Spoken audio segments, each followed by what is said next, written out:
Good morning and welcome to our annual Partner Plan Act Conference. My name is Aziza and I'm the Program Manager of the Community Systems Statewide Supports Team at Illinois Action for Children.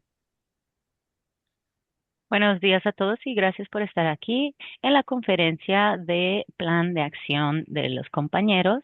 Mi nombre es Asisa y yo manejo las conferencias aquí en Partner Plan Act de Illinois for Children, Action for Children.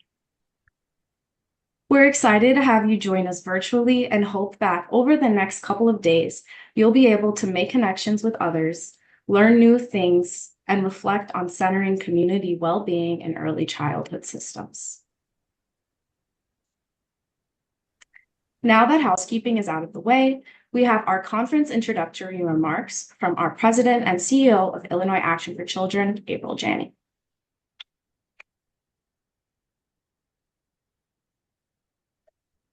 Good morning. I'm April Janney, CEO of Illinois Action for Children, and it is my honor to welcome you to the 2026 Partner Plan Act Virtual Conference. This is our 8th year of hosting this event as part of the Community Systems Statewide Supports Project, better known as CS3. Since our first gathering in 2019, this conference has continued to grow and evolve. Today, we welcome hundreds of change makers from across Illinois and beyond, connected by a shared commitment to strengthening early childhood systems and supporting community well-being. A heartfelt thank you to our returning participants and to our longtime partners, the Illinois State Board of Education, the Illinois Network of Child Care Resource and Referral Agencies, and the Center, Early Childhood Professional Learning, for their ongoing collaboration and support. Together, we carry forth the spirit of this year's theme, Equity from the Start, centering community well-being and early childhood systems. The Partner Plan Act Conference remains grounded in advancing systems change by uplifting voices and leadership of parents, families, and frontline providers who are most impacted by early childhood systems. This year, we deepen our work by recognizing a critical truth. Sustainable systems change is rooted in community well-being. We not only aim to transform systems, but also to ensure that everyone engaged in this work feels supported, valued, and sustained throughout the process. When we center both individual and collective well-being, we build the resilience necessary for long-term transformation. Throughout the next 3 days, we will explore how early childhood collaborations can build systems that prioritize care and well-being. Together, we'll reflect on ways to strengthen relationships and discuss practices that will allow people and communities to thrive as we advance systems change. In addition to hearing from our workshop presenters, I look forward to learning from our keynote speaker, Dr. Dipesh Nasaria, and enjoying a special fireside chat with Maya Shinwar. Each of them will share their perspective on enhancing community well-being within early childhood systems. Renee Colada-Linez will also share an excerpt from his insightful 3-part series, Let's Play in the Park, followed by a powerful poetry reading from Atina O'Dana. Additionally, we will be joined by our community well-being panel to explore how systems can more effectively reflect and support the strengths and the needs of the communities they serve. As always, I hope you find meaningful opportunities to connect with one another, as relationships are at the heart of this work. None of this will be possible without our CS3 team, the Conference Advisory Committee, and all of you, parents, advocates, providers, and leaders who show up with passion and purpose. I hope you leave this conference with a renewed sense of energy, balance, and opportunities and possibilities for the journey ahead. Thank you for being here. Let's get started. And right. now I'm going to pass it to our director, Christina Rogers. Thank you, Aziza.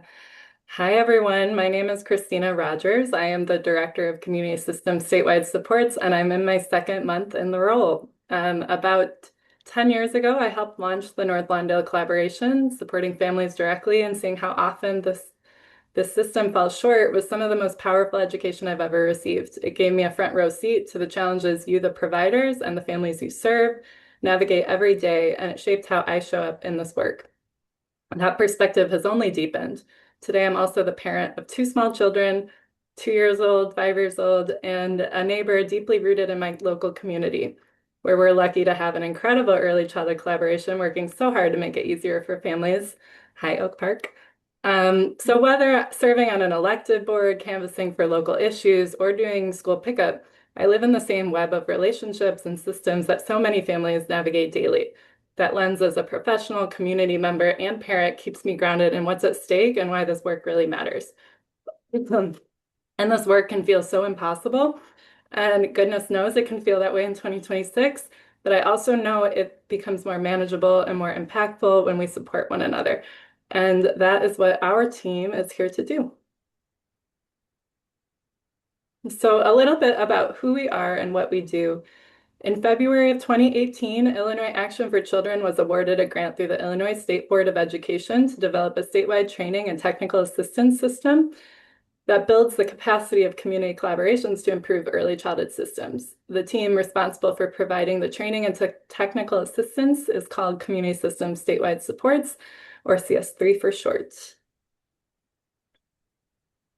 And here is our small and mighty CS3 team. You will see us over the course of the next few days, and we have all done our very best to give you a conference that you'll enjoy. I'd like to give a special shout out to Aziza Hamed, Yolanda Ortiz, and consultant Deb Wong, who each played a very key role in planning and supporting this year's conference. Thank you all. Aside from organizing this conference, our team provides many supports to community collaborations who work to improve early childhood outcomes at their local level. These include targeted supports such as year-long cohorts of training and coaching in the Collaboration Institute, to foundational supports such as regional trainings and this conference. You can find a lot more information about our supports on our website at www.partnerplanact.org.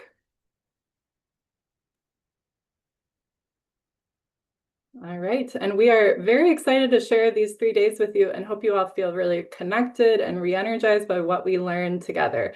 In case you're wondering, we are joined by 20 speakers, over 350 registrants who are representing 193 zip codes. We have attendees across 11 states, and we have over 180 first-time conference attendees, meaning we've got another 180 that are return guests. So thank you all for being here and welcome. The CS3 team worked with our Partner Plan Act Advisory Committee to bring you a conference designed with community input. Collaboration leaders, state partners, parents, and community members across Illinois represented the diversity of our state and the communities that we serve. The committee selected the keynote speakers, reviewed conference workshops, and supported our efforts to get the word out. So Bridget, Gracie, Lenita, Melinda, Pam, Penny, a big thank you to each and every one of you for your time, input, guidance, and bringing together this conference. Thank you. Also, this conference was made possible with generous funding from the Illinois State Board of Education, and we could not have done it without the support of Illinois Network of Child Care Resource and Referral Agencies and the Center, Early Childhood Professional Learning. Thank you so much for your support in making this free conference the best that it can be. As we open this conference, rooted in community well-being, we begin by honoring the full humanity of everyone here. The histories, identities, and lived experiences that we carry, including experiences of both trauma and healing. The conditions that allow children, families, and communities to thrive, safe housing, nourishing food, clean water, healthcare, and a sense of belonging are not equitably experienced. These disparities are shaped by historical and ongoing systems that continue to influence our policies. The same forces that upheld genocide and slavery persist today through family separation, mass incarceration, underfunded systems, and policies that destabilize and exclude families. We recognize the collective resistance and care that communities bring. Families, caregivers, and advocates, we honor their resilience and the role each of you play in advancing equity from the start. We acknowledge Illinois Action for Children operates on the unceded homelands of the Council of Three Fires, the Ojibwe, Odawa, and Potawatomi nations. We honor their historical and ongoing sovereignty and stewardship of Indigenous communities. Their knowledge, resilience, and practices continue to guide more just, relational, and community-driven approaches to caring for land, children, and families. Efforts toward repair are historical and ongoing, including recent actions to return land to Native stewardship in Illinois. This work calls us to deepen relationships, learning, and accountability with Native communities in this region. The CS3 initiative is committed to advancing this work, centering community voice, lived experience, and authentic partnership to reimagine systems that truly support thriving for all. And so now I'm going to do a brief call and response with you. And so I'll say the first line, and I encourage you to join in saying the second line out loud to yourself. Folks are muted, but the action of speaking this aloud can be really powerful. We are rooted in care for ourselves, each other, and the land we share. Our liberation is bound together, and so is our healing. Let these words resonate in your body as we continue. With this grounding, we ask you to reflect on what it means to center community well-being in your work and to be in just and reciprocal relationships with the land, families, and systems that we are working so hard to transform. All right, and we are just about to get started with the well-being panel. A quick note before we begin, we have an audience Q&A at the end. And so please get your questions ready as you listen. We will be using Slido. Slido is a website that allows you to submit questions and then upvote for the questions that you want to hear answered. So please visit slido.com and type in the code to 2026 PPA and submit your questions and vote for other questions there. You can also use the QR code. Okay. Well, systems change is about changing conditions so people can live lives with better outcomes, which is to say it requires us to critically examine the current way the world works. And if we're focused on how children are faring, there is a lot to criticize right now. This conference theme is focused on centering community care and well-being. To center something means to prioritize it, to focus on it. If we actually put community care and well-being at the center, what would change? What would look different? When I was working in parent engagement, we used to do visioning exercises with parents where we would ask them to draw their ideal community and what that would look like. I was always struck by how similar our ideas of a healthy community were. There would always be parks, there would always be great schools, good roads, green space, resources. And so, we know what care looks like and we know what it feels like. But where do we begin when our communities are hurting? Here in Illinois, we had over 3,000 neighbors taken as a result of Midway Blitz. 3,000 people with families, stories, connections. And our communities have not recovered. Families are still having groceries delivered, missing school, and doctor's appointments, bracing for the next wave of officers. But even with that lingering fear, I've heard so many of you share stories of standing up and showing care in loud and strong ways. And so please keep sharing those stories. They really are life-giving. And, this isn't about politics. It is about care. And in this case, sometimes the absence of it. When families are separated through violence, incarceration, or deportation, that is not care. When children are missing school, are fearful to be out in public, are worried for their family members, are taking on parental responsibilities, that's also not care. We know how that affects a child's brain, body, and future, and so we must really work hard to build ecosystems of care intentionally, because as we've seen, if we aren't intentional, care likely won't be included at all. And so this brings me to our first main stage event, our panel. This panel brings together diverse voices, policy advocates, early childhood collaborations, parent leaders, and more to share lived experiences and community-rooted approaches to collective healing. We're going to explore how systems can better align with the strengths and the needs of the communities that they serve. And with that, please welcome my friend and mentor, Amina Wyatt-Jones, who will be facilitating this panel. Amina serves as the Vice President of Child Development at Ada S. McKinley Community Services, where she oversees high-quality early learning programs designed to foster holistic development and academic readiness. By utilizing a two-generation approach, she ensures that the program supports both the child's growth and the family's overall well-being. With over 20 years of experience in the early childhood education field, Amina's career is defined by her dual expertise as both a dedicated practitioner and a strategic executive leader. Based in Chicago, Amina balances her professional advocacy for children and families with a busy family life, frequently supporting her two daughters in their competitive volleyball and soccer pursuits. Her deep-rooted passion for the ECE field continues to drive her mission, ensuring every child has access to the quality care and education they deserve. I will now pass it over to Amina. Hey, thank you, Christina, and thank you, Illinois Action for Children, for having me today. We are excited to have all of you and our panelists joining us today. In times of uncertainty and amongst swift systemic shifts, we recognize that the greatest impact is felt on our communities. It is also true that they are often the first to experience the benefits of systems change. Our families are truly, they're the first to experience that. I felt that. Families are active agents in their children's lives and are at the core of human connection and humanity. These uncertain times provide us with an opportunity for real change, to engage in knowledge sharing with one another, to empower each other, and to reimagine a way forward. This panel brings family, policy, advocacy, research, and early childhood collaborations together to answer these pertinent questions surrounding community well-being and care, to address where we see barriers and who carries those burdens, and how to move together towards building a system with authentic family engagement. And now I am thrilled to welcome our community well-being panelists. We are joined today by family leader Alicia Gantz, collaboration leaders Jasmine Thompson Blum and Emily Klonicki,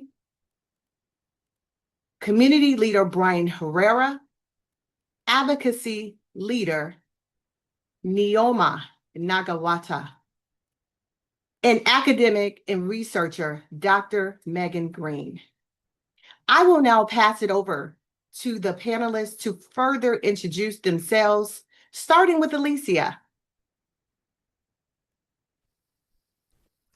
Hi, thank you. Good morning. My name is Alicia Gant. I am a parent leader with Madison Alliance for Children and Families, and I'm also a family transition specialist and full spectrum doula with my own business, Home Driven World Ready Care. Thank you for having me. Thank you, Alicia. Jasmine. Hi everyone, my name is Jasmine Thompson Blum. I'm the AOK Network Coordinator at the Adams County Health Department. I am based in Quincy, Illinois, in the rural west central part of the state, right along the Mississippi River. I'm excited to be here. Thank you so much for having me. Emily. Good morning, everyone. I'm Emily Klonicki. I'm the Executive Director of Alignment Rockford. Alignment Rockford convenes the early childhood collaboration that serves the greater Rockford area, the Ready to Learn movement. And we also are the administrators of the early development instrument in the county of Winnebago. We are based in the county of Winnebago and the city of Rockford. Thank you so much. Right. Hi, everyone. My name is Brian Herrera. I'm the Community Engagement Manager at the Latino Policy Forum, where I work with families and communities across Illinois to support educational equity from early childhood through college by providing workshops, resources, and advocacy opportunities. It's nice to see you all. Neoma. Hi, everybody. My name's Naomi Nagahawata. I am the Assistant Advocacy Director at Illinois Action for Children, and I manage the work of the We the Village Coalition. We the Village is a statewide coalition working together to ensure all Illinois families, providers, and educators have the resources that they need to help children succeed. And finally, Megan. Good morning, everyone. My name is Dr. Megan Hope Green. First and foremost, personally, I'm the mother of two teen boys, Terry and Cameron. I'm the granddaughter of Modest, Govey, Wyona, and EC. I'm the daughter of Priscilla and Delbert. I'm the sister of Andre and Michael. Professionally, I'm currently an assistant professor of racial-linguistic justice and early childhood teacher education at the Erickson Institute here in Chicago. I'm also a member of the Early Childhood Research Alliance Council. And as a researcher and a teacher educator, my work really focuses on culturally sustainable and justice-oriented early care and education, intergenerational knowledge making, and the power of arts-based healing inquiry. So excited to be here with you all today. Thank you, panelists. Shall we begin? All right. The first question I'll start off with, it applies to all of our panelists today. Share a time when you gave or received care and how that made you feel connected in your community. Who'd like to go first?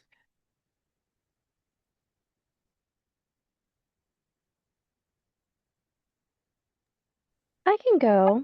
So, when I first became AOK Network Coordinator, my colleague and we met with all of our partners one-on-one, visited their facilities, learned about their programs, and we met with an organization called Kids Packs. They provide weekend meals and snacks for pre-K to fifth grade students. So we got to learn the ins and outs of their programs, kind of learn what they do. And my colleague and I helped pack about 1,300 bags of food that day. It was very inspiring to see and be a part of. Great. Thank you so much. Neoma? Well, I've experienced care from multiple sides, both giving and receiving. Each one has shaped how I understand community. Early on, I worked as a nanny. I was caring for someone else's children, but what stood out to me was quickly how the relationship extended beyond just the kids. I became part of the family's life that included their routines and their worries. It showed me that care is not just transactional, but it's relational. Later, when I had my own child, I experienced care in a different way. I understood what it meant to rely on others. I understood that whether it's formal care or informal support systems, the experience made me feel deeply connected, not just to the educators that my child was learning from, but also other parents in the community.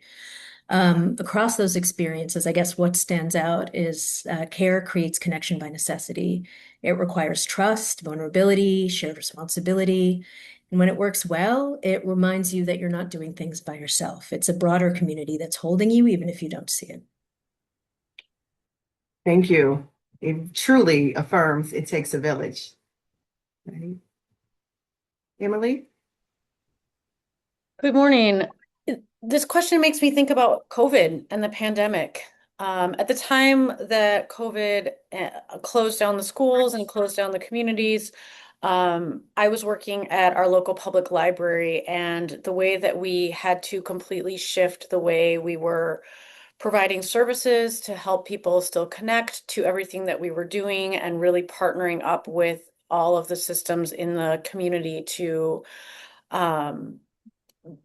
make sure that our doors stayed open in some capacity or another, to make sure that we were supporting the different organizations and agencies that were providing food deliveries, and making sure that people had that information on how to get food for their students, for their kids.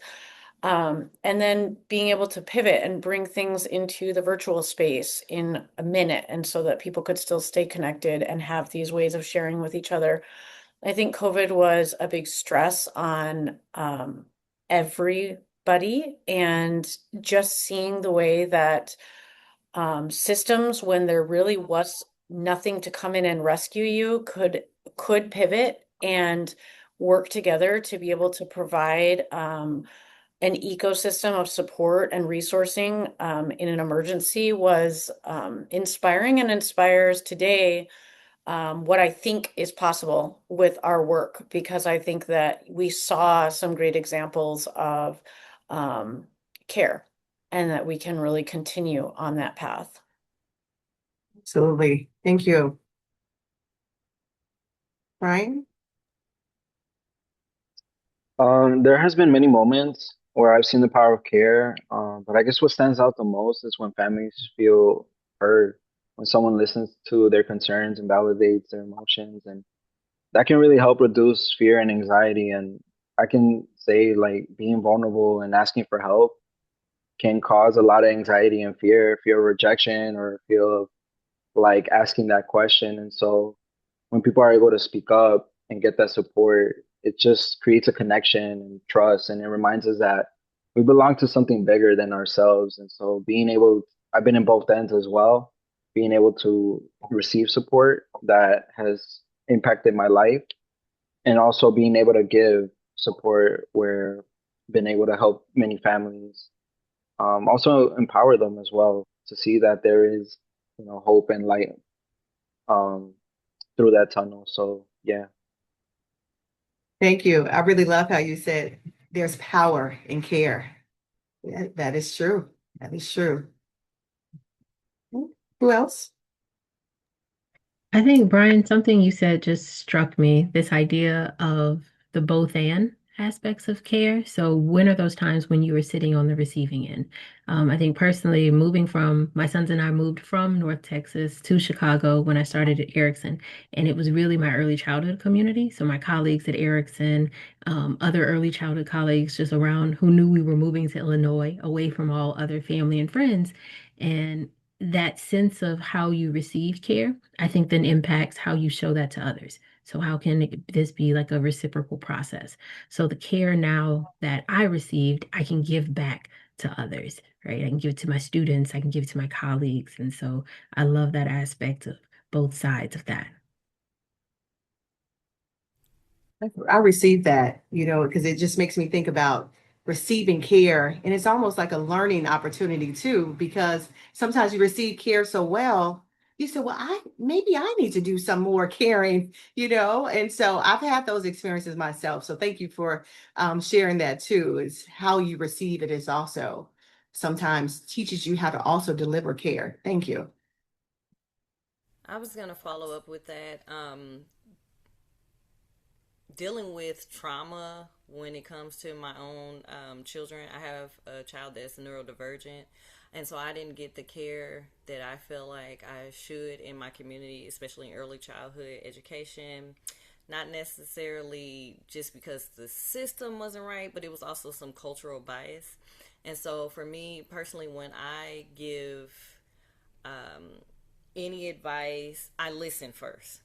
I want to hear your story, what's going on with your family. I try to check my own bias, and that's how I move forward with my own business. So that way I make sure that I'm actually showing up for the families and not just checking boxes. So that's what I wanted to say. Absolutely. Going beyond the checkbox, right? Jasmine?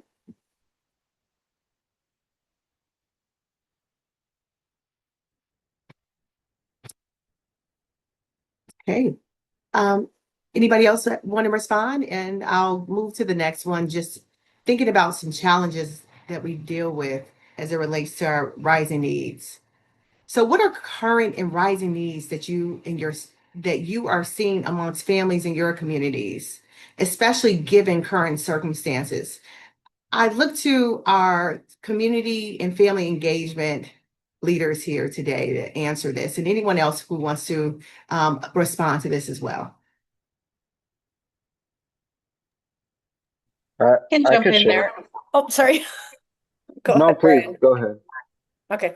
Well, I was just going to say, so I was talking about COVID in the last question, and one of the things that we noticed, as I mentioned in the introduction, we are the administrators of the County Early Development Instrument here in Winnebago.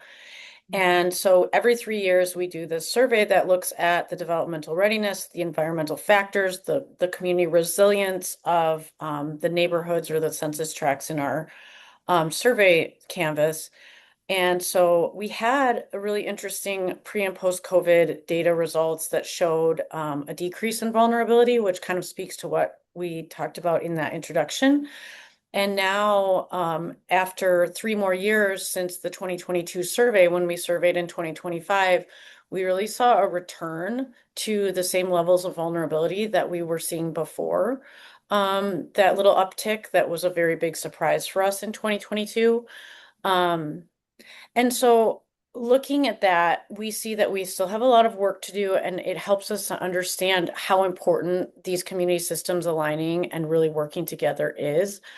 Um, a couple of other things that we see in terms of current challenges and struggles with families are with the current disruptions in resources and income and systemic changes that are even beyond the state level here.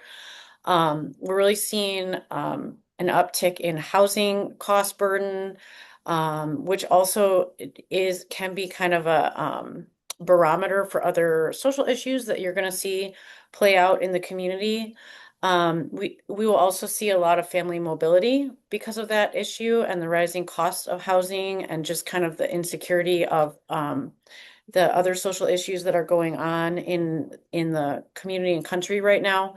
So really, we as a collaboration are looking at all of this and thinking about how our partners can really try to streamline and align the resources and supports that we're providing throughout the community for families in like a more connected and continuous way, so that no matter where you are or whether you're, participating in services here and you might shift over here, or you might have some kind of a disruption, or you might be spending half of your time in this part of the city or even one city or another in the county, you're still going to have access to and support from that ecosystem of resources that we're trying to put out there. So we can get into a little bit more about what that looks like later, but that is kind of like the way that we've been focusing over the last couple of years, and especially looking forward with our new EDI data too. That's great to hear. Amazing work. I can go next. Right now, I'm seeing a strong need in the community for safety, accurate information, and mental health support. Many families are navigating uncertainty, and that's creating a lot of fear and anxiety. And honestly, it breaks my heart because this is affecting kids from wanting to go to school, attending class. A lot of kids might be missing school, and we know like when attendance is so important, that affects their grades. And we see like there's data that shows if students miss a certain amount of days, that's going to affect their graduation rates. And so because of that, we've seen an importance in policies that protect our community. So we've been collaborating with many organizations and trying to really ensure safety for families by passing the Safe Schools for All, HB 1312, 1312, HB 1312. All of these are critical because they help ensure families and students can feel safe going to school, going to college, doing the other essentials like going to the hospital, going to court.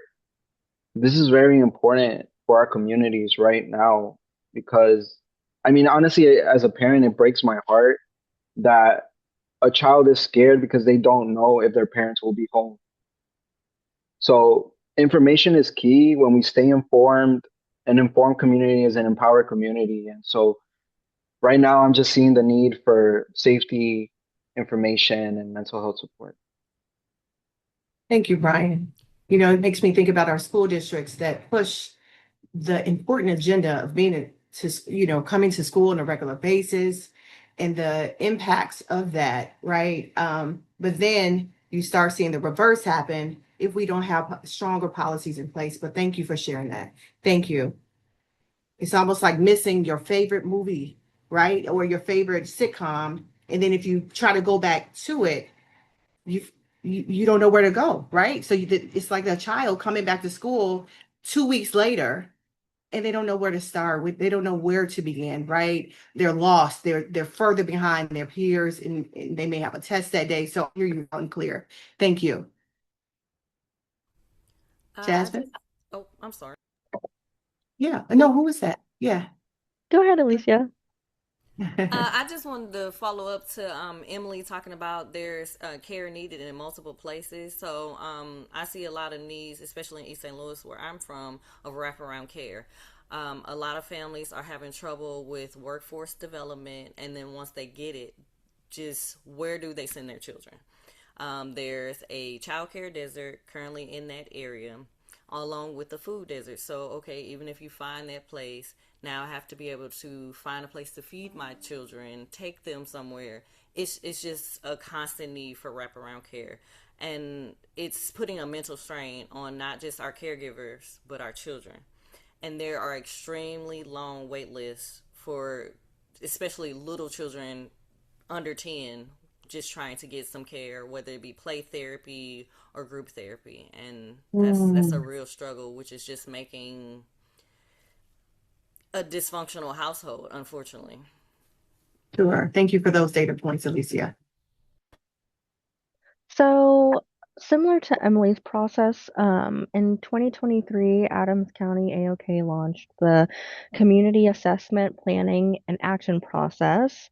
And we found that through data collection and focused conversations with families and community partners, there's kind of a threefold target problem affecting the growth and development of young children in Adams County.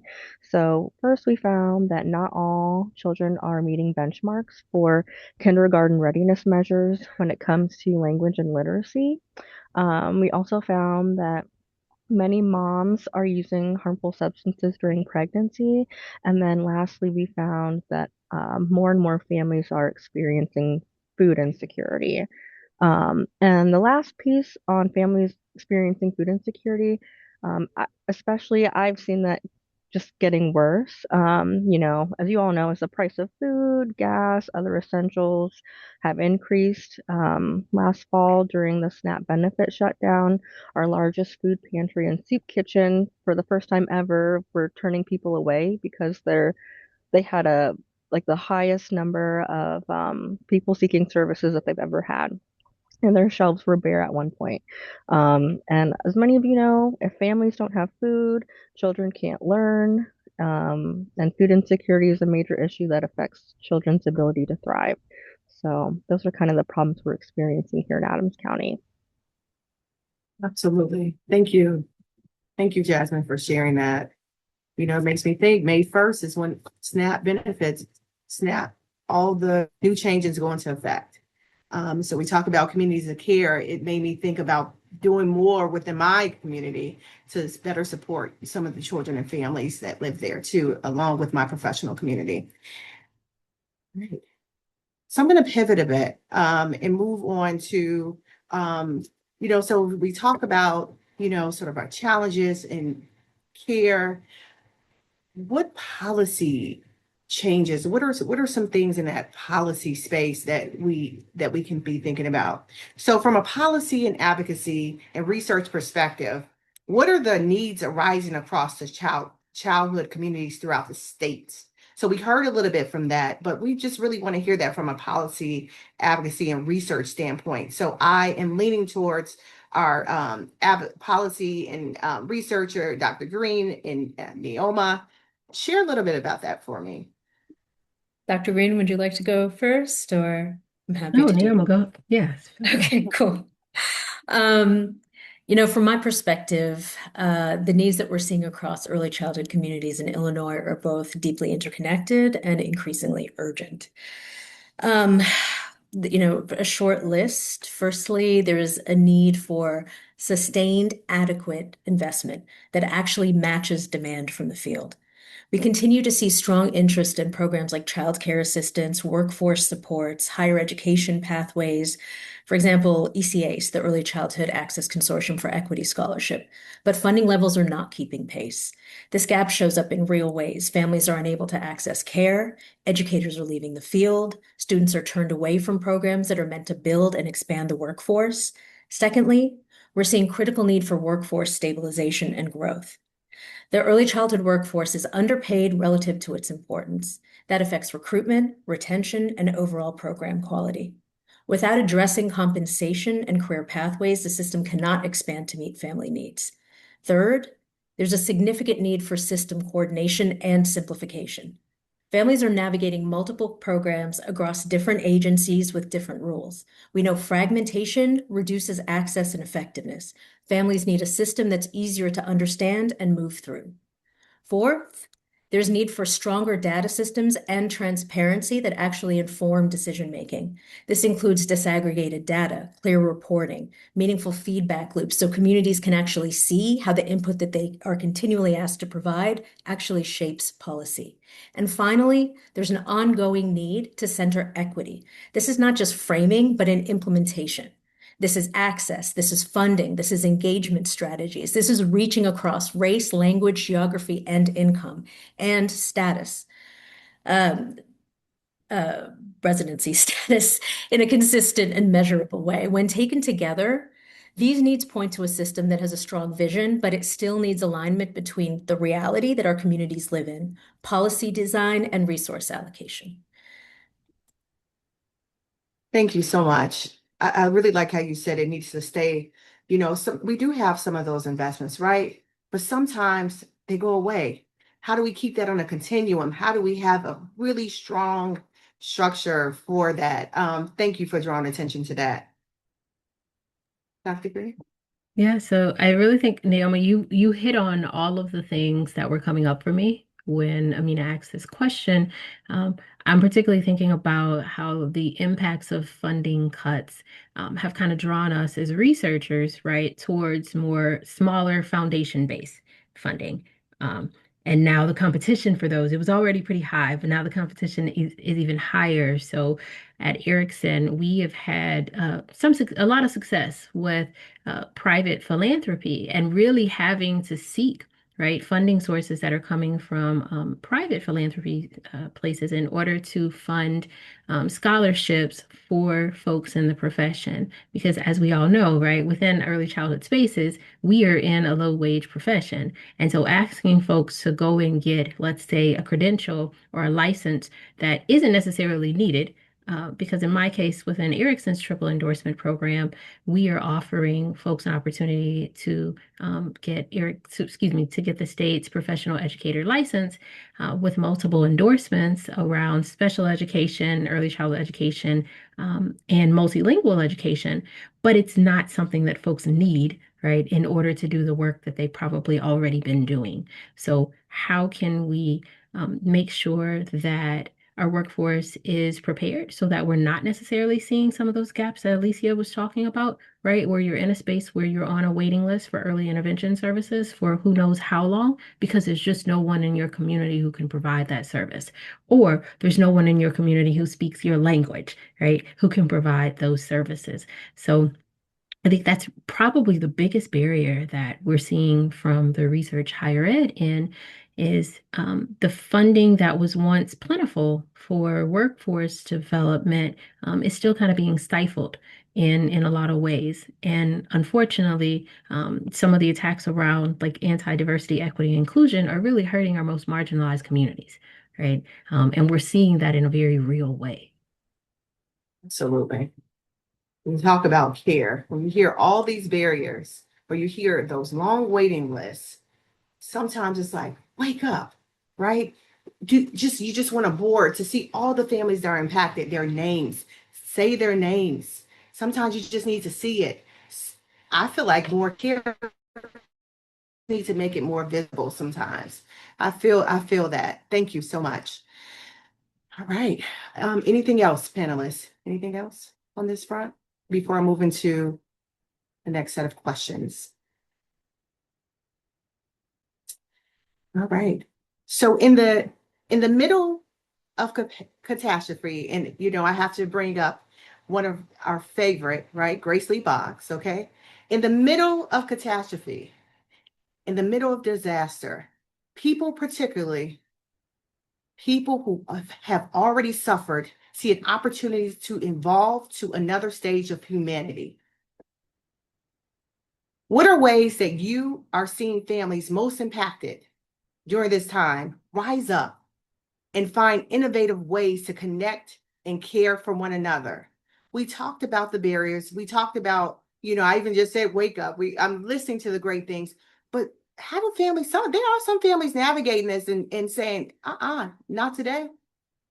Tell me a little bit, and I really look to first our family leaders, our collaboration leaders, and our community leaders here. What are ways that you're seeing families most impacted during this time rise up and find innovative ways to connect and care for one another? I was excited about this question when I saw this one because even though East St. Louis has little, we use every last resource we have. So our families have come up with micro pantries and little pantries, whether it be on their um, what are they called, porches, sorry, I couldn't think of the word, and or they create like the little libraries, how they have the little box by the end of the road, they Yes. put the little pantries like that. So that's really cool, trying to make sure that No. families have the food that they need. Also meal trains, so a lot of families make sure that the elderly can get their meals because a lot of transportation is an issue, so just making sure that everyone gets their food. And also reclaiming the land. A lot of people forget that a lot of stuff you can grow in your backyard. So just making sure that the children are invested in their own health and future, showing them how to cultivate the land and give back to others, along with just enjoying being outside and growing their own produce. It's such a helpful thing. On top of families coming together, so there's an issue with busing, just making sure that, like, hey, if you could do carpool, today, I could do carpool Yes. tomorrow, or can you watch the kids till I get off work? Like, just coming together, that collective, cooperative care overall. So that's very important in my community. Oh, how innovative is that, right? So I see the libraries in community to have a micro pantry in that community that mirrors that. That's brilliant. Thank you for sharing. It's amazing. Thank you. Thank you for sharing that. I would like to add to the things that I'm seeing in the community, just like Alicia was mentioning, is really amazing. Personally, in my work, we shifted from we used to do mostly virtual presentations, but I was actually really impressed to see how families have started requesting in-person gatherings. And it's very interesting because one of the workshops we talk about in mental health, we talk about emotions. And we talk about everybody experiences anger, right? And so we're seeing families use this anger as passion and motivation to stand up, to show up, and support one another. I've been seeing more parents getting involved in schools, joining parent councils, community organizations to stay informed, to stay engaged, and to support one another, to support their neighbors.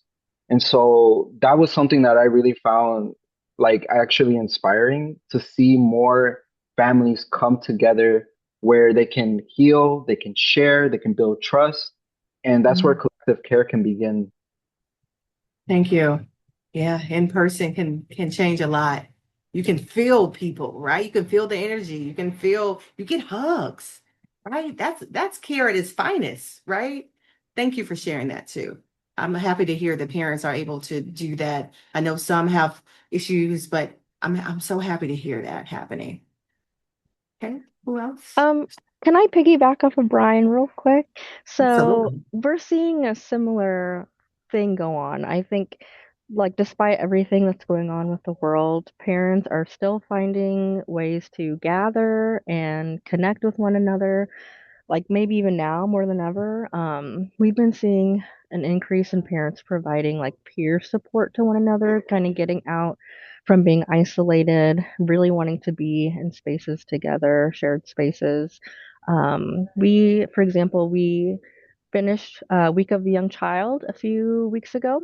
So, like, AOK collaborates with our public library, and we convene all of our community partners to get together to put on a week-long event for kids and families. I saw so many parents talking with one another, complete strangers, laughing, hugging, chatting, kids who don't know each other playing together. I think we had about 150 kids and 91 parents come out, and it was really nice to see that happen. That is great. That's social capital That is just having true community. Oh my goodness. Thank you for sharing that. Neoma. I mean, I want to name some of what I'm hearing here as mutual aid, right? Like when formal systems fall short, mutual aid is the thing, the fast, it's trust-based, it's grounded in lived experience, and it meets needs in real time. So when systems are failing, when systems are falling short, mutual aid from community members to community members is what steps up. And so I want to just kind of name what I'm hearing as this kind of broader movement that it's not just in Illinois, but nationally. Thank you.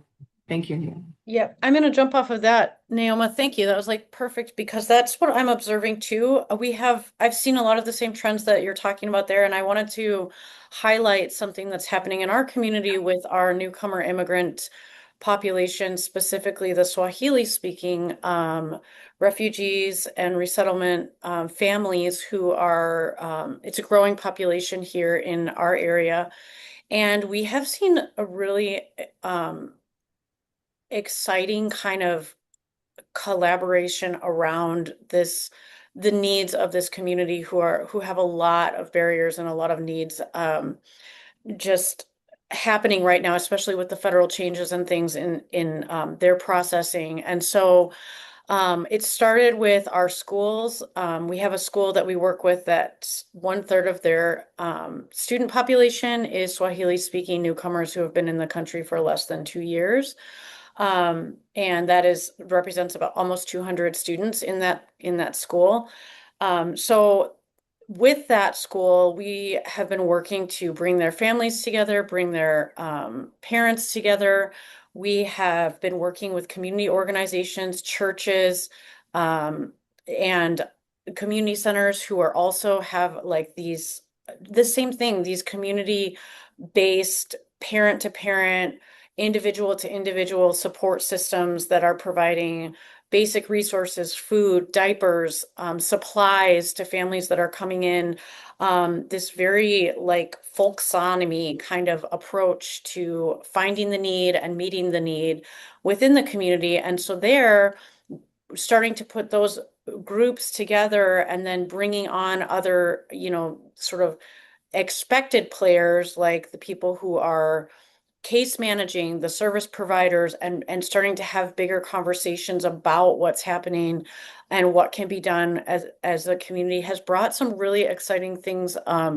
We have been able to work with our local university, Rockford University, and a workforce development organization to create a career pathway for parents and caregivers of these youth who will be able to take more advanced English classes that are sector specific, have placement into workplaces, support wraparound services, and then kind of like a pipeline in that launches this month actually.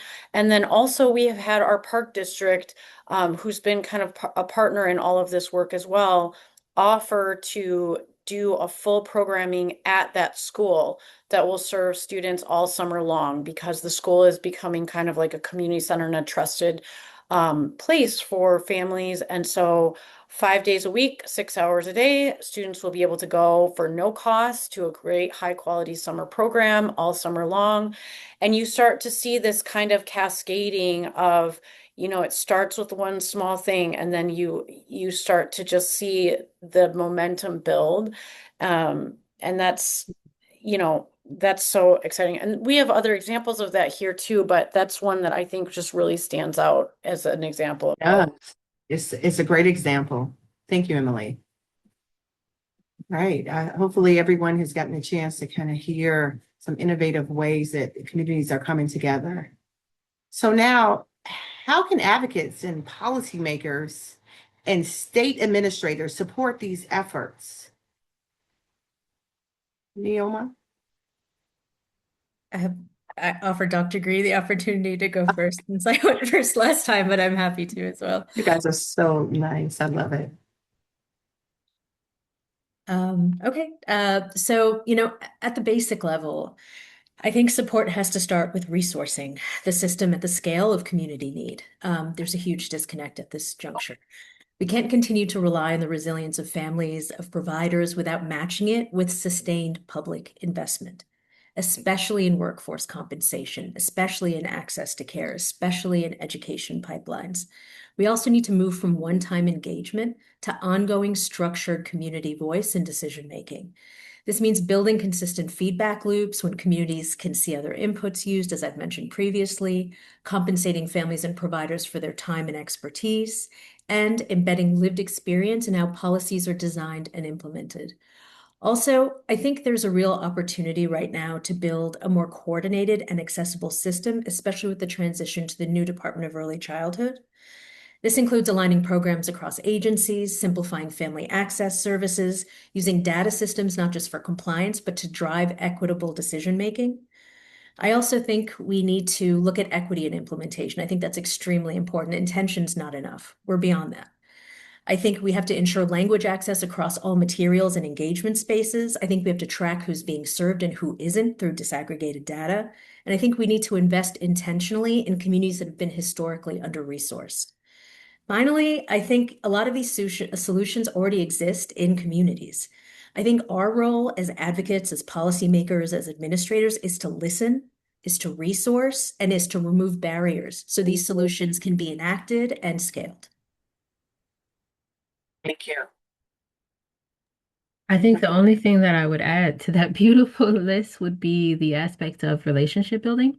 I think what I've seen a lot of times when interacting with policymakers, whether it's in the role of an advocate or in my role just as a parent, right, has been there's sometimes a performative layer of engagement. And so, Naomi, I think you raised this up when saying that it can't be a one-time thing. So it's not enough to simply show up to a community space one time, right? To see what the numbers, what the data shows you in terms of the numbers, to listen to someone's very vulnerable or transparent story, and then to go back to whatever space you're in, and there's not a sustained relationship, right? When you have relationships with folks, though, I think it's harder for you to simply close your door after you leave the community engagement event and to not to know that, okay, if I'm not doing anything, it doesn't matter if I win. It doesn't matter how many babies I kiss, right? If I'm not actually doing anything in the long run. And so I think we get to some of those solutions by sustained relationship building. You know, that is, I'm hearing that loud and clear. I've heard sustained, I've heard consistent, I've heard human-centered, data-informed, moving from performative to authentic engagement from our policy leaders. I hope someone is on here listening to us today because that was powerful. Thank you. That's very eloquent, ladies. All right. So last year's keynote speaker, Dr. Jen Wright, shared how healing-centered engagement is strength-based, advances a collective view of healing, and recenters culture as a central feature in well-being.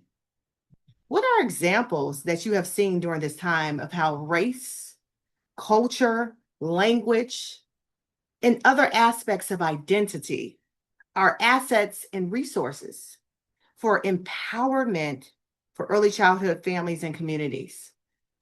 This is for everyone. So feel free to chime in, raise your hands. I welcome your thoughts at this time, panelists. I can share really quick. It's interesting you actually said it earlier, about social capital. There's a framework that resonates with me a lot, and it's on cultural wealth. It's a framework developed by Dr. Tara Yoso. It challenges the idea that communities of color lack value and instead highlights the strengths they already carry. And so in our communities, we see aspirational wealth, familial wealth, linguistic wealth, social wealth, resistance every day. So highlighting this for families, that families bring knowledge, resilience, culture, language, all of these are powerful assets and not barriers. And when systems recognize and build on these strengths, that's when true empowerment happens and belonging happens. So these type of workshops or community centers or gatherings where families can resonate and feel that sense of belonging and know that their culture brings a lot of value. It does. It does. And sometimes we don't really see that lifted through in many of our communities, our space, or people listening to those who have those experiences. I really appreciate you saying that. I would love to actually hear more, or maybe you can share a link to the framework in the chat when you get a chance. Neoma? Just to build off what Brian's saying, many of us come from or are raised within cultures of resistance. And I think particularly now in this time, we need to look back. We need to look at what our ancestors have done. We need to look at what our families have done. We need to look at what our communities have done historically to withstand and rise above a lot of the bigotry, a lot of the hatred, a lot of the violence that we're seeing in our communities now as a result of specific policies. And so, yeah, just to build off what Brian's saying, like we have it. We came here with it. And so it's That's right. us to tap into it. Yeah, absolutely. Absolutely. Thank you. I just wanted to add what Brian was talking about coming together. So my son's school does a multicultural fair. So it celebrates the diversity and all the differences so that we actually can come together as a community and see what everyone has to offer instead of saying, oh, well, this is a little different. We don't want to do that. Like the children are actually engaged and just want to immerse themselves in different cultures and see what they might have had to travel to another country to see. Now it's right there in their own classrooms, in their own, play yards, and they're just enjoying themselves. So it just makes everyone have a sense of self-pride, but also a sense of community pride. It's the relationship building too, as humans. Thank you. Alicia, that was like a perfect segue. I wanted to lift up this idea of building on Brian mentioned Dr. Yoso's, community cultural wealth model. And I think from the space that I'm in, from a teacher educator standpoint, there's sometimes a struggle of within early childhood spaces of finding, let's say, curriculum, right, for practitioners to engage with that do show that lift up, right, the community histories and community knowledges as a strength and not from a deficit perspective, right? Especially when we get into the language of readiness. And if someone tells you that what you're coming in with from your family or your linguistic history doesn't fit, right? That idea of readiness. So I think what I've seen is educators saying, well, maybe some of the materials that I'm using right now aren't showcasing community lineages, but how can I create that? So how can I do that alongside community members, right?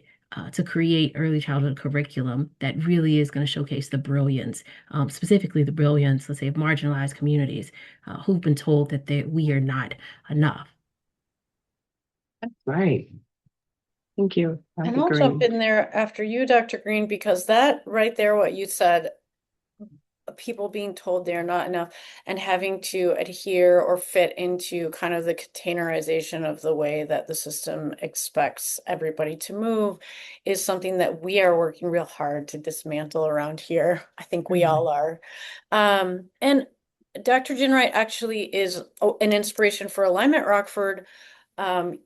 We are helping to implement a healing-centered student support framework in the Rockford Public School District. And one of the keystones of that is working with each of our schools to do these very specific family engagements that just bring the family voice into the planning and the strategic planning for that school's culturally responsive trainings, for their implementation of how to carry that into their everyday work with their students, both in a resilience, focused, trauma responsive way, and also a culturally uplifting way, because we in both in early childhood, in all areas of family and parent caregiver relations, which really are like the core of everything else that we're talking about here.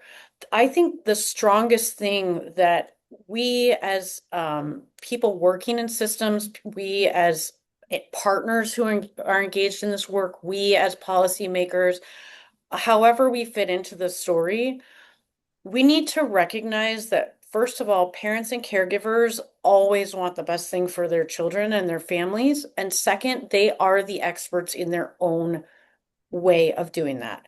And the more that we can elevate and uplift what they have to share with the system about how the system can better respond to and elevate their own strengths and maximize those and bring those into the pipeline for bringing potential to their children, that is where we're going to see. I mean, that's the biggest return in investment.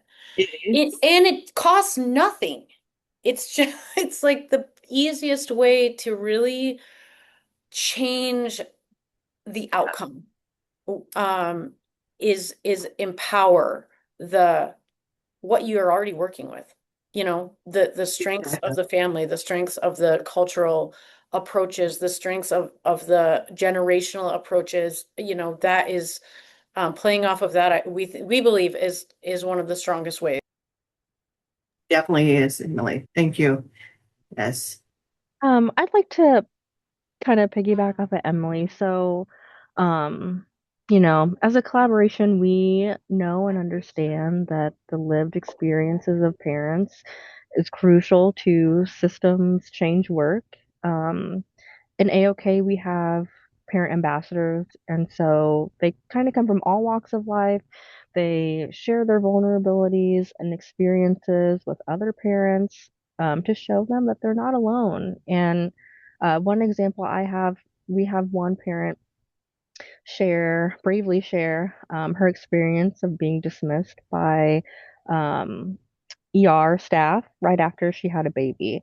So she was uncomfortable and a lot of pain. She went to the ER. They did not take her seriously. They did not listen to her complaints. She was a young Black mom. And so she's shared the story with AOK, with our partners, with service providers, other parents, which I think has been incredibly impactful. So other parents resonate with her experiences, service providers empathize with her and see firsthand examples of these systemic issues. And so we have to always include parent experience and parent voice in our work. We do. I had a very similar experience a few weeks back. Had the very same, and because I knew how to advocate for myself, my outcome was a lot different. Thank you for sharing that. We need to uplift that a little bit more because a lot of times my girlfriend said to me, she said, Amina, it's something about, she said, Black women in pain, that a lot of times there's a cultural and a racial bias. When we say we're in pain, sometimes it's dismissed. So thank you for sharing that. It reminded me of my experience. Anybody else?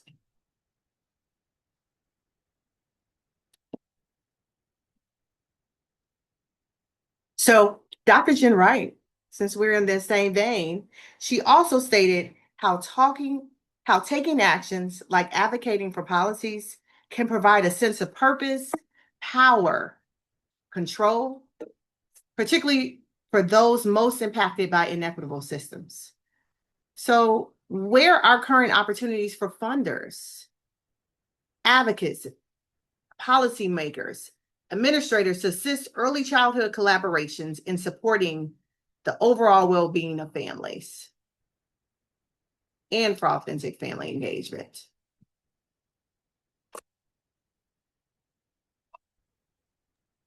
So I'm going to start on this one. So in Winnebago County, we just launched in this last year a universal newborn system of support, universal home visiting program through Family Connects International. That is now available to every baby born living in Winnebago County. When we set out to this idea a couple of years ago, we thought, okay, I think we're gonna do this, but we don't really think we're gonna arrive.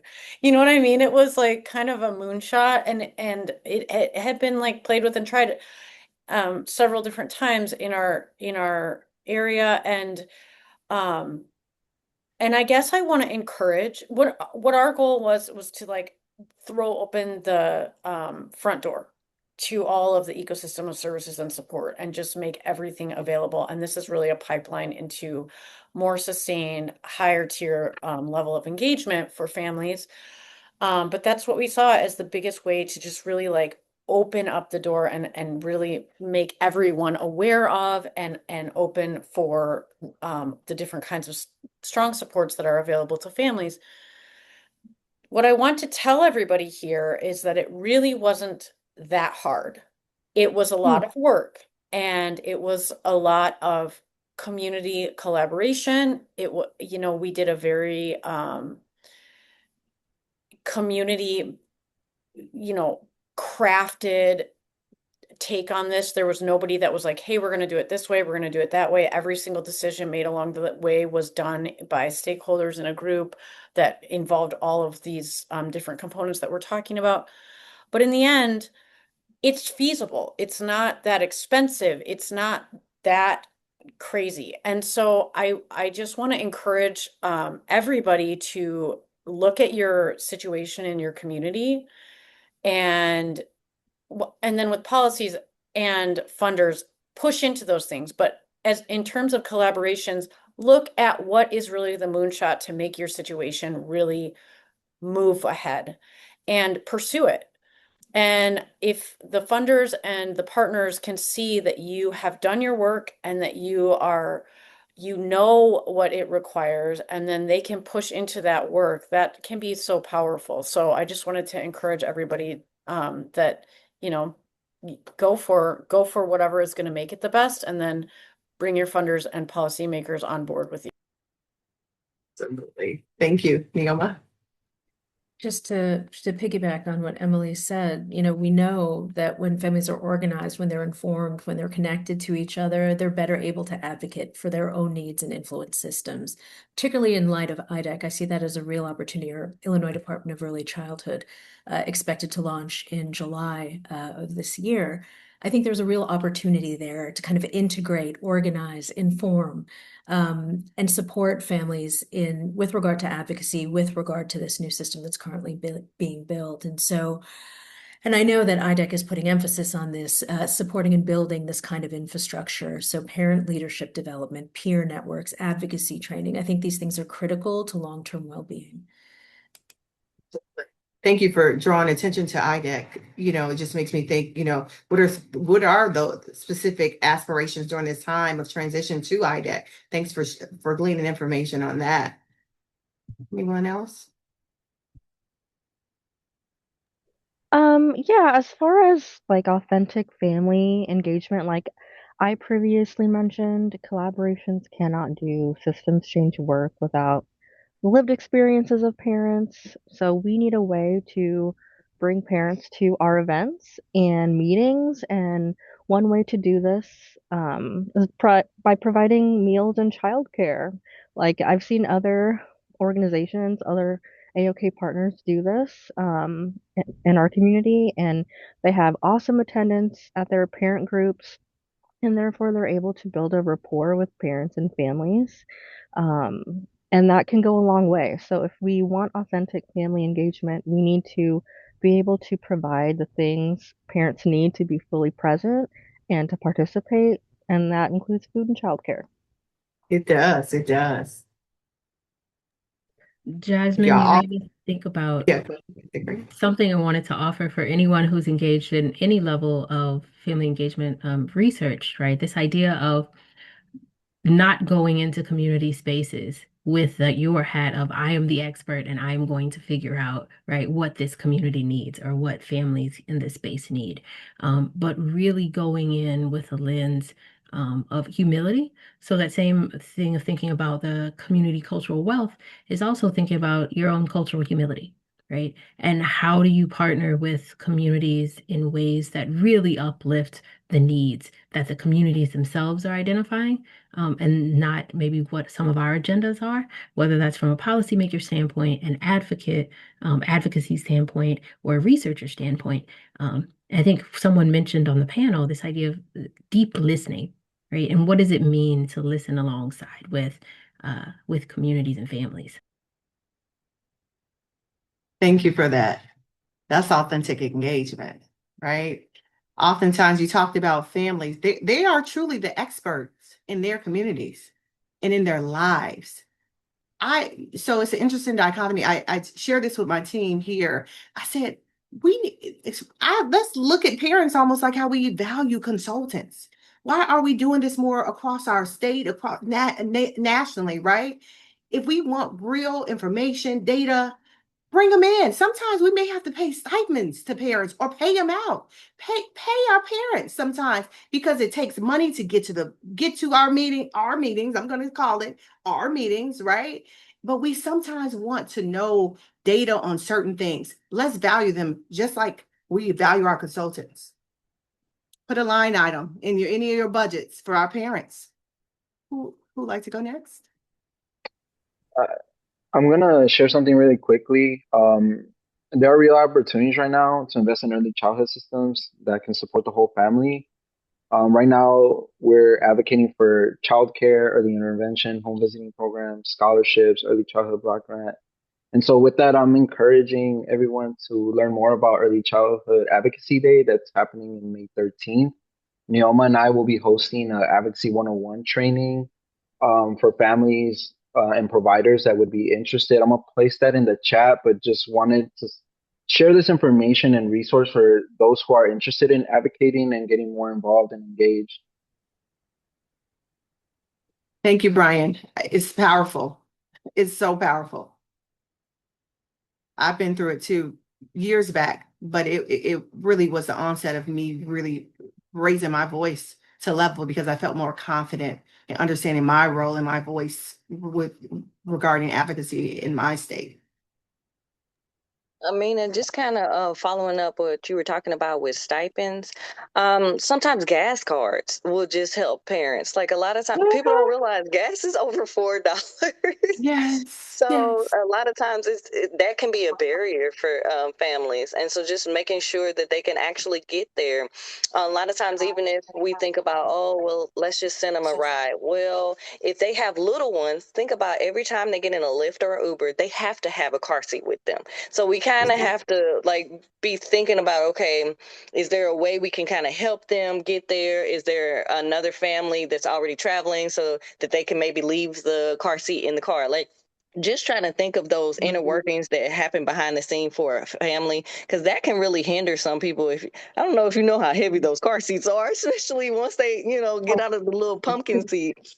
So it can be a big difference just making sure they're getting there and then they actually have access to some resources. Point well said and well taken. Thank you so much, Alicia.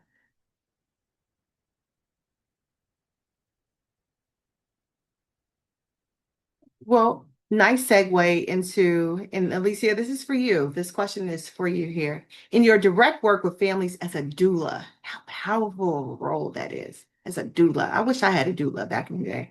What are insights on how to work with the whole family from a compassionate and holistic approach? How can this inform authentic family engagement in ECE communities?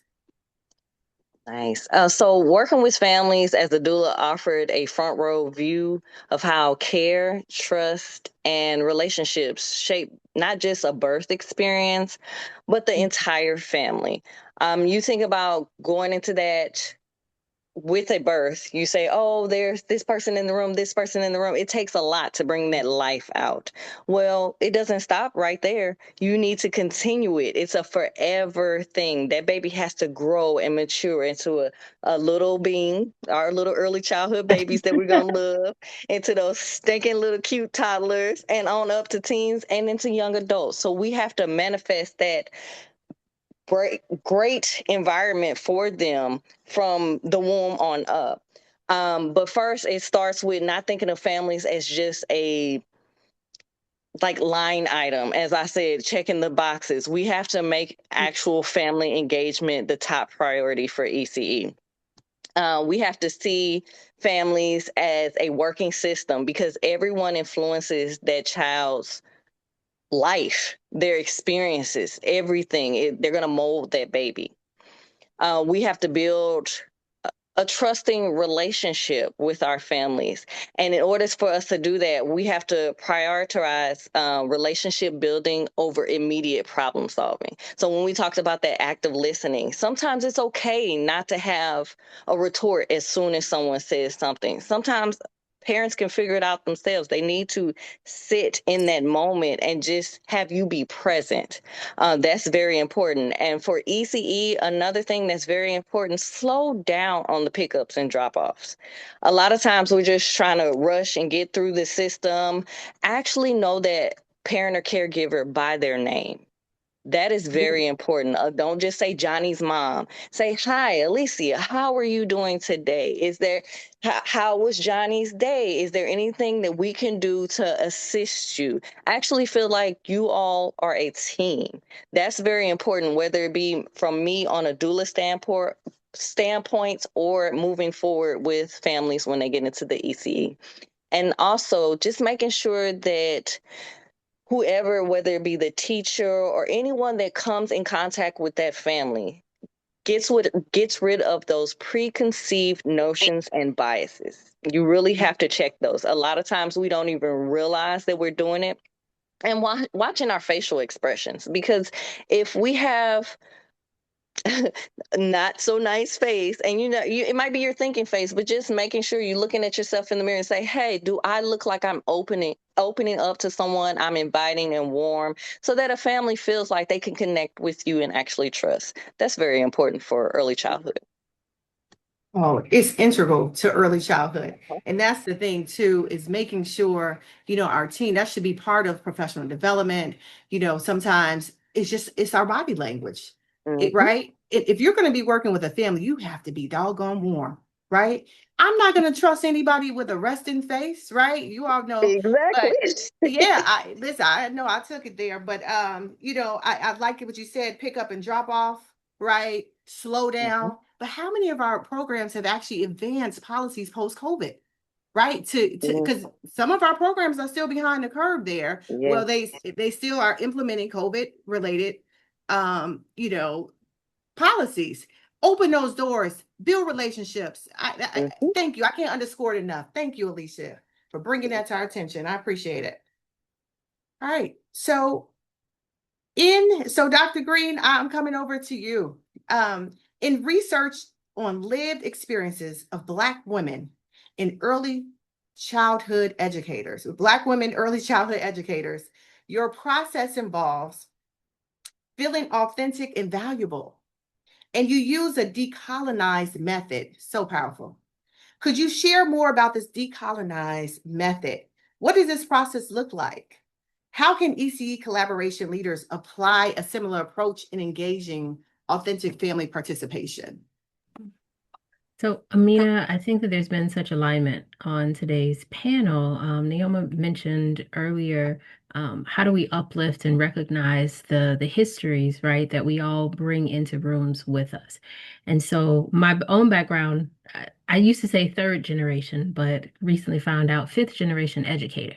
My mom was an English teacher, and so poetry was something that was always around in my space.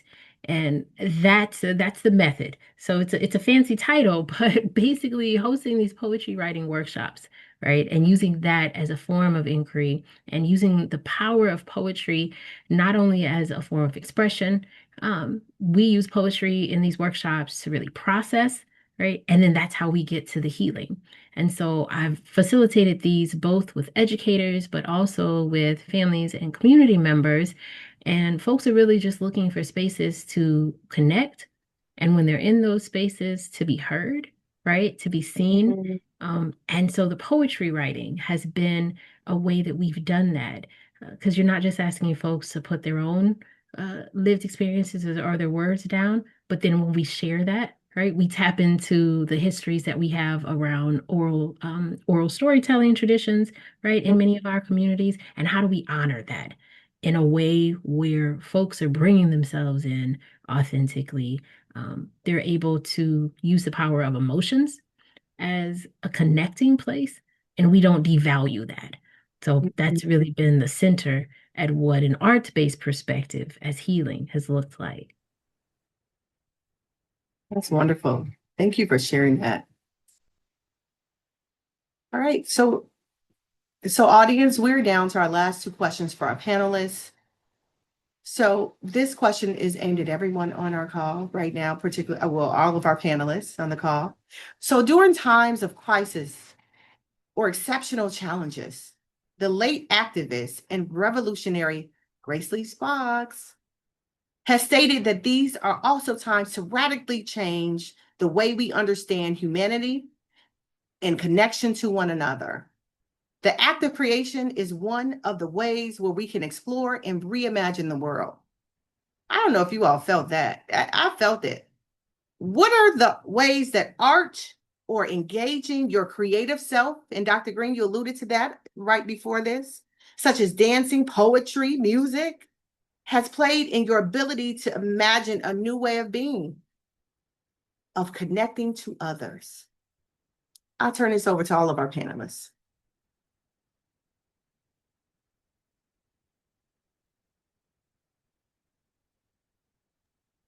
So I've been involved in community arts for a long time, longer than I've been involved with Alignment Rockford, and I have found that the arts are really a way for a community to explore its own identity and for individuals to explore their own identity and express. The arts are really a way, a universal way for people to bring out something from themselves that they want to share and have it received in a very productive, beautiful way. You don't have to have art skills to be able to take place in or take part in a public art project, or to be able to take part in a community arts sort of engagement.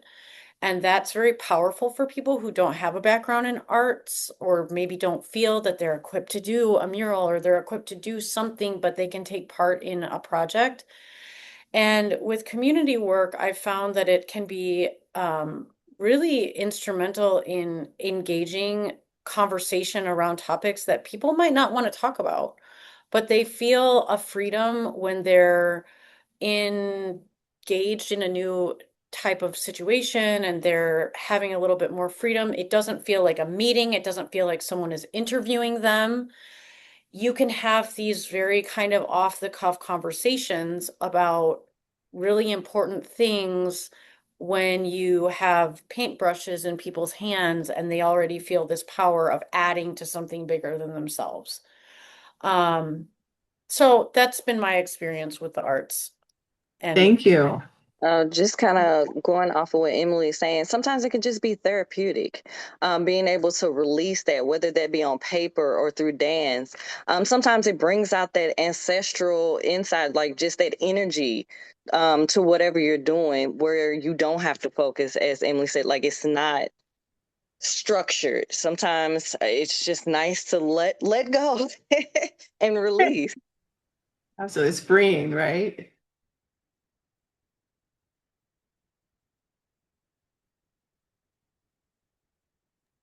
I can Brian? share. Yeah. So I actually was seeing it in the chat. Can you hear me? Sorry. I can. Okay, cool. So this conversation about our ancestors and those who have are, I guess I want to tie it back into how our communities have been doing this for centuries. You know, our ancestors would celebrate by dancing, telling stories, and these ceremonies, these gatherings, they were not just to celebrate, but to also heal and to share stories and music and art. And so whether it's music, dance, storytelling, creativity allows us to express sometimes what words can't.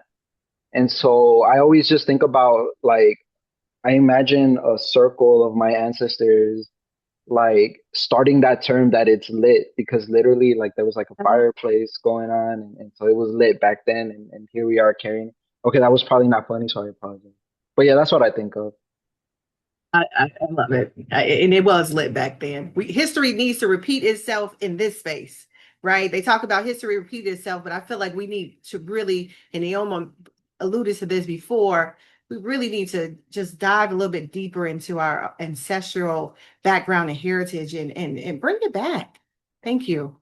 Phelps? Yeah, and I'm gonna jump, sorry, back in, but that just makes me think, I think we're in one of the first times in human history where commercialization and commoditization has just like deleted expression because everything is performative now. And removing that, it almost taps into like a biological resonance that people have that need to do that. And it's not always, there's not always opportunities the way that there used to be rituals, dance, storytelling, these opportunities to make collective conscious, like understanding about transitions, about community issues, about good things, about bad things, about coming of age, about, all these different kind of things that we go through in our life, and we don't have a way to communally understand them or make sense of them. And so bringing those opportunities into the work that we do is, it's not an extra. It's not like a cute thing that's like cute. It's Right. needed. It's a part of our culture. It's a part of our humanity. Thank you.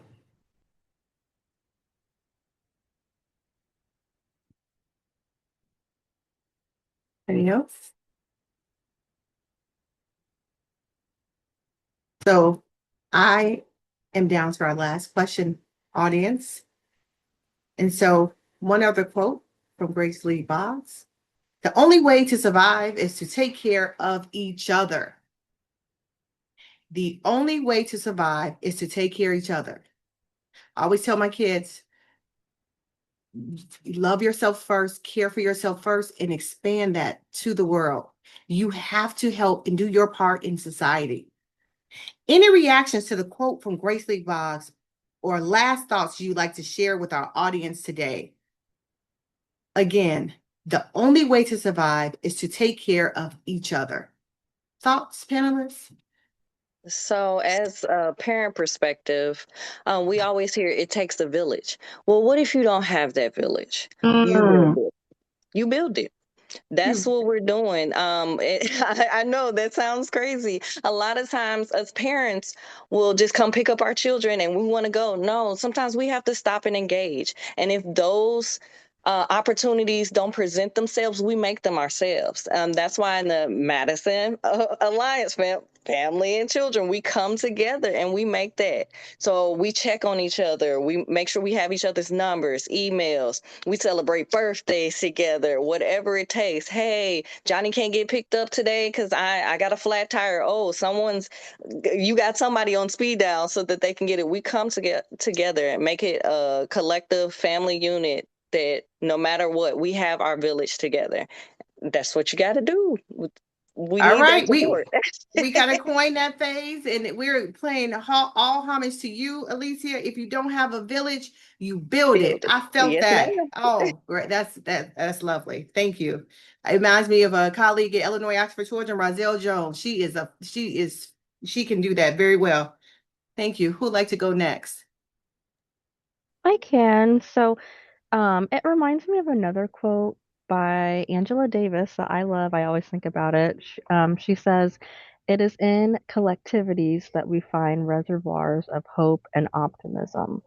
Um, I think we have got to find a way to get away from individualism and isolationism and lean into more collectivism. I know like other cultures emphasize the importance of community and the collective, and it's time that we do the same. Thank you. Both Jasmine and Alicia's responses to this quote make me think of Octavia Butler's work. So I'm thinking specifically of Parable of the Sower. But in the midst of when things are falling apart, right? How do you, as Alicia said, how do you build community, So knowing that we already have histories of fictive kinship communities, right? Growing up and everybody was an auntie, everybody was a cousin, whether you were related by blood or not. For This sure. idea of extending care, not just to people who have the closest proximity to us, but extending care, to just folks around us, right? And I think that has to be the hallmark of building community. What is the focus of this conference? Extending care. Yeah. Just to add to that, we are in one of those opportunity moments now, whether we see it or not. The moment to build these communities is now. The moment to lean into care is now. The moment to, step into this. We're talking about mutual aid. We're talking about, these pieces that are, speaking to this idea of moving away from individualism and moving towards collectivism in ways that heal, in ways that lift one another up. And frankly, we're in one of those opportunities now, sociopolitically, where we're situated in a place where we either act or we all start to collapse. So I think now is the time that we have to kind of stand up for each other, for ourselves, speak, use our voices, show up. When, things are happening in our community, we show up and we do what we can. Thank you. It reminds me of what Maria Whalen, our late Maria Whalen, said. She said, Amina, we have to act real fast when it comes to our children and families. I will never forget that quote. And we have to work swiftly. The time is now. Thank you.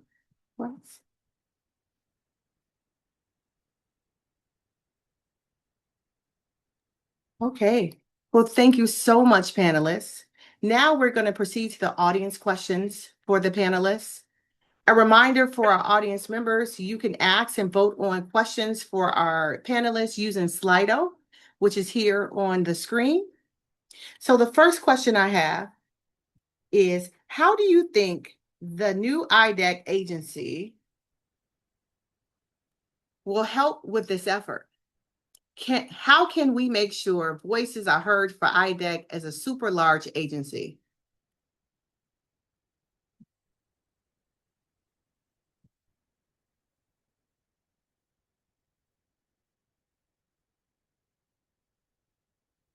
I don't mind taking a crack at this. Okay, come on. Based on my understanding of IDEC, there are, opportunities, there's promise and there's peril, right? A unified agency, it has the potential to reduce fragmentation across programs. That's CCAP, that's ECBG, that's home visiting, that's early intervention. It can make it easier for families to access services, for providers to navigate systems. It can align funding standards and data to create a more coherent, more equitable early childhood system. Currently, we're in a patchwork system that's not really working for anybody. I think if it's done well, IDEC can elevate workforce supports like compensation pathways, ECA, Smart Start investments. Conversely, we have to make sure that, scale is a risk, right? We have to make sure that the design is intentional, because without intentional design, large systems can become actually more isolating for the communities that they serve. And so, I think we're in an important moment right now. There are, continuous opportunities within the IDEC structure to come into working groups. I see if I can drop the link into the chat, but there's a calendar of working groups. There's a calendar of meetings where you have the opportunity to make your voice heard, to ask for what you need, to show up with regard to the issues that you're interested in addressing, and ensure that cohesivity happens, that equity happens, that these programs are being envisioned in ways that truly serve the communities they're intended to serve. And so I'll, when I'm done speaking, try to drop the link into the chat, but I encourage people to show up at these meetings, to make their voices heard, to make sure that as these programs are coming together, as this agency is poised to launch in July 1st, funding design is intact, and it just really serving the communities that it's intended to serve in the ways that we talk about, right? Equity, transparency, et cetera. Make sure that workforce programs are actually cohesive enough to serve the communities that they're intended to serve as well, providers to expand the pipeline. So I mean, that's my initial take on it. Thank you. Anyone else? Okay, on to the next question. With many webs of agencies in Illinois, early childhood education, and the transition to IDEC, what are the biggest challenges you are hoping gets addressed?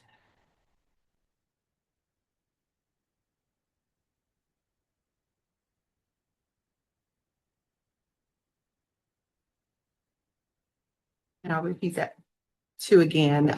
With the many webs of agencies in Illinois, early childhood education, and the transition to IDEC, Illinois Department of Early Childhood Education, what are the biggest challenges you are hoping gets addressed?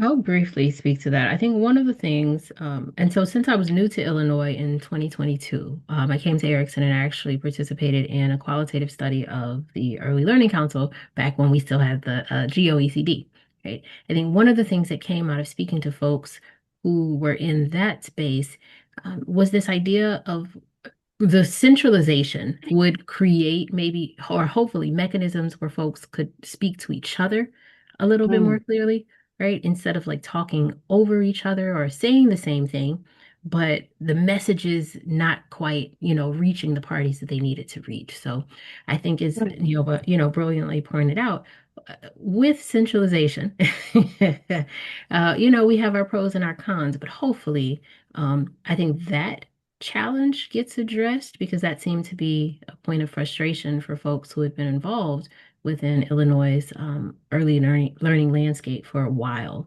Just like they're like, well, we've seen this group come and this group go. We would just love again to be speaking to each other more cohesively. Absolutely.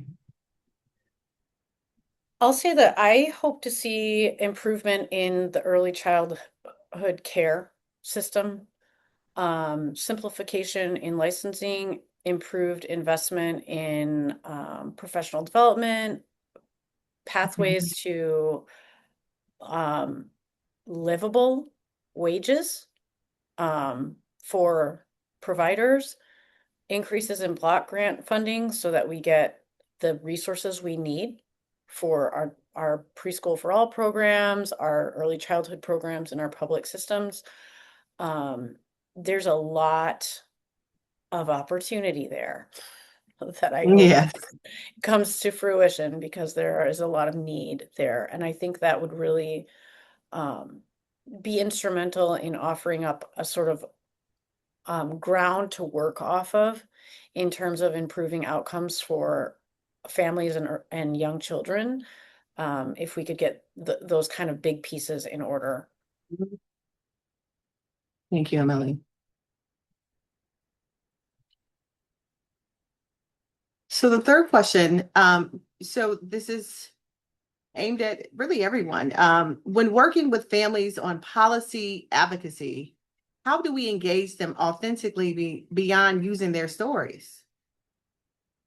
It's a good question. As a policy advocate, I do have an idea. Been thinking about this. I think we have to start with power, not just stories. I think engagement needs to be about shared decision making, not just storytelling. I think families have to help shape priorities for real, strategies for real, policy asks for real, not just to illustrate them.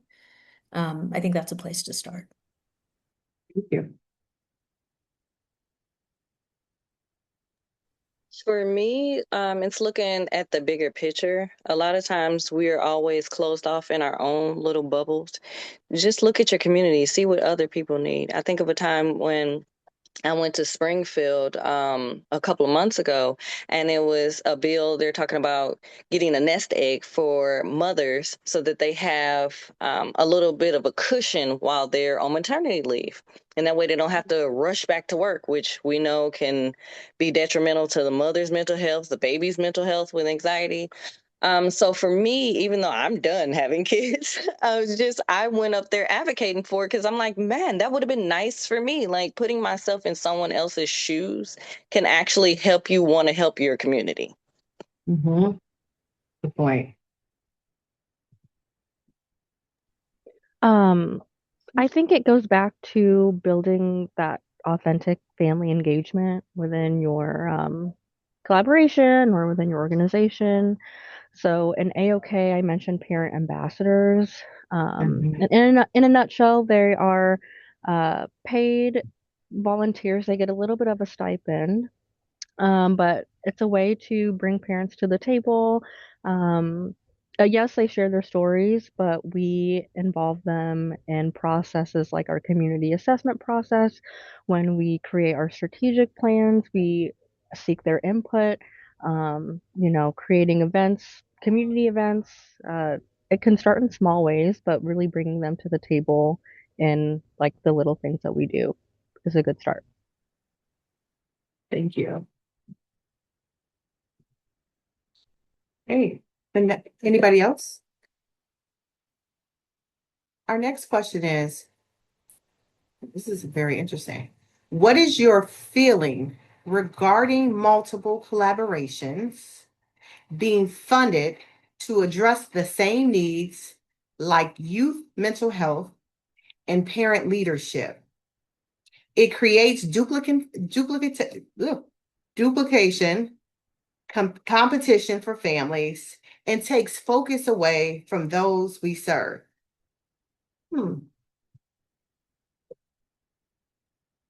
Does it? So, and I mean, I think I had the same reaction. I think so I understand this idea of if there's, if we have all of these organizations who are providing the same services, right? Is that competition then going to disrupt how those services are implemented?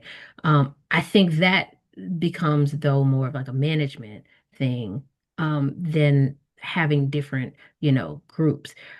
I think it's actually beneficial for us to have more than one group, right? Because I think if you were to have one group who just has a monopoly on providing those services, I think you run into another set of issues. Then do you get into the place of, again, there being like this wait list for folks to access those things because there's only this one provider who's doing it, right? I think we can talk about more streamlined ways of how different groups partner with each other, right? And maybe that's where the conversation needs to happen. So not should we just have one group, providing services or multiple, or how can you partner when we do have multiple? Right. In every collaboration, even if they are funded for some of the same things, when you do a deep dive on each of those things, you learn something differently. So mental health isn't just a blanket statement. When you start diving deeper, maybe in this community, mental health is attributed to, a lot of biases happening in that community with school, or this other community still based on mental health. Maybe it's a lot of children who are dealing with anxiety. Every community looks different, even if you're funded for the same thing. So as a leader who formerly led a collaboration, I can actually speak to that a little bit, but thank you for that question, whoever sent that. Anybody else want to answer that one? As Dr. Green was talking about with the collaboration, sometimes it's hard when there are zip code like cutoffs. So with companies being able to, or partnerships being able to like provide a warm handoff.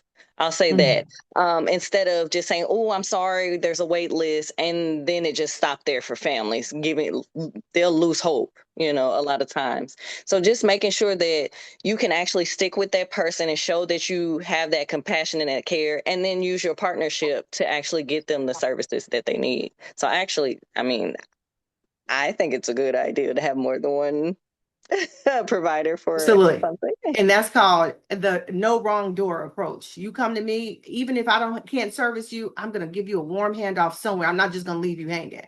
Thank you for sharing that, because I can't underscore that enough. Brian? Yeah, I was just gonna quickly add, this question is valid. Sometimes it can be competitive and people want to be the ones that are highlighted or showing that they're doing a lot. But in my experience, one of the things that our organization has been doing is convening other organizations that have similar like needs. For example, right now we're focusing on SNAP and being able to tackle that food insecurity. And we're collaborating with different organizations, not trying to lead the work, but just trying to spread the work where like these are the resources, this is where you can bring to your community. So I think kind of like what was mentioned already, like Dr. Green mentioned about collaborations and being able to remember, be in alignment of what the goal of this is, and to be able to give back to the community, because that does happen, the power struggle, the wanting to be the stars of the work, but sometimes maybe convening with having a check-in or like a coalition or some type of organization that can bring people together to remind them what the goal is. Good point, Brian. Good point. Very salient point. Agree with Brian. Remember collaboration is in the name, and so we need to remember our why and why we're here. If we let competition and things like that get in the way, that's antithetical to what we're trying to do, a little bit hypocritical, honestly. So, um, just remember our why. Always. So last question, we have about 5 more minutes. There is a lot of data out there trying to explain what is happening, but what happens when it doesn't reflect what our families are actually going through.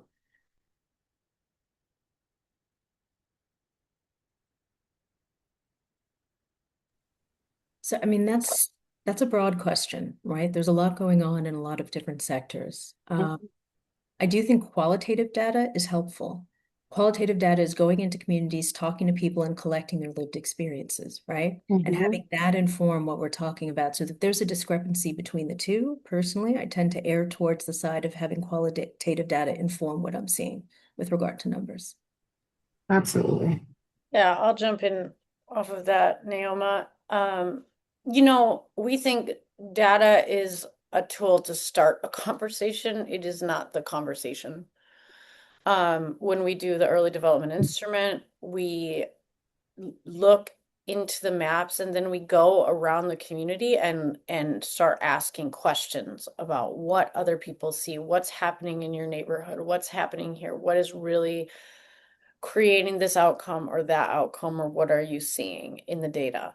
Because I think there's good data, there's bad data, and then there's misinterpretation of data. It's just, it doesn't have any meaning unless you bring it into action. And in order to bring it into action, you really cannot skip the step of bringing a lot of other perspectives into what you see in the data to find out what it really means or what's missing. Yes. Thank you for sharing that, because that's one of the things too. One of the powerful things about collaborations is you have the data. And if the data doesn't speak to you or doesn't actually represent your families, you bring that data to your collaboration and to your communities to unpack it. Is this what we're seeing? Let's dive deeper on why this is being communicated for us, right? And then once you do that, then you start learning and peeling off the layers to see where that comes from, or even have an opportunity to debunk it, right? So yeah, we because are it's actually telling something. If it's wrong, you're like, okay, why? What is right. it? What's caused that? Let's find out more. Absolutely, Emily. Well, everyone, we are at the conclusion of our panel today. I just want to thank this esteemed panel for all of your contributions today, and really, hopefully, the audience have gotten what they needed. And thank you all for also putting in resources. The chat, it was what they call lit. Brian said lit. I appreciate that. That's very engaging. So at this time, we are going to end. Thank you all, and thank you, panelists, and thank you, Illinois Action for Children. All right. Well, thank you. I mean, what an incredible and powerful way to kick us off of a great 3-day conference. I was smiling throughout. I still have a smile on my face.